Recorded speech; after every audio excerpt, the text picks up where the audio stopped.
In January 2026, a fatal shooting in Minneapolis involving federal immigration agents sent shockwaves across the United States. The incident, captured partly on video, quickly became a national headline. At the center of the controversy was Alex Preddy, a legally armed ICU nurse whose death reignited America's long-standing debate over gun rights, law enforcement authority, and the Second Amendment.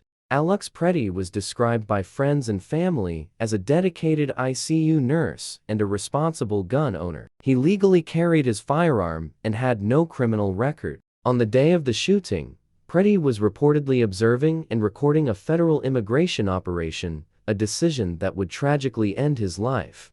Federal immigration agents were conducting an enforcement operation in Minneapolis when the encounter occurred. According to officials, the situation escalated rapidly. Authorities later stated they perceived a threat, though questions remain about how quickly events unfolded and whether lethal force was necessary. Bystander footage soon appeared online, raising doubts about the official narrative. The videos do not clearly show Preddy pointing or raising his weapon. This lack of clarity fueled public outrage and intensified calls for transparency and an independent investigation. Federal prosecutors initially suggested that approaching law enforcement while armed could justify deadly force. This statement quickly became controversial, with critics arguing it dangerously broadens the circumstances under which citizens could be killed while exercising legal rights. The National Rifle Association responded with sharp criticism. The NRA called the government's comments dangerous and wrong,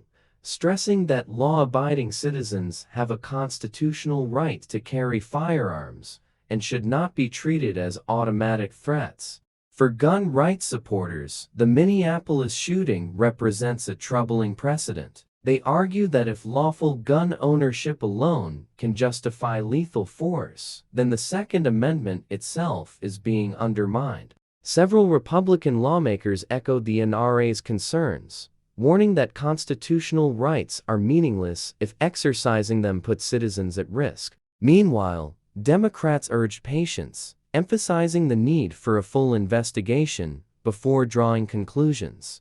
Gun control groups viewed the incident differently. They argued that the presence of firearms increases risk during law enforcement encounters and called for stricter rules governing armed civilians near police operations. The shooting has deepened mistrust between communities and federal authorities. Many Americans now question how officers assess threats and whether implicit bias or fear plays a role in split-second decisions. Federal agencies say investigations are ongoing, promising to review body camera footage, witness accounts, and use of force policies. For Preddy's family, answers cannot come soon enough. The Minneapolis shooting has become a defining moment in America's gun debate. As the NRA doubles down on the right to carry weapons, the nation faces a difficult question: how to balance constitutional freedoms with public safety in an increasingly tense society.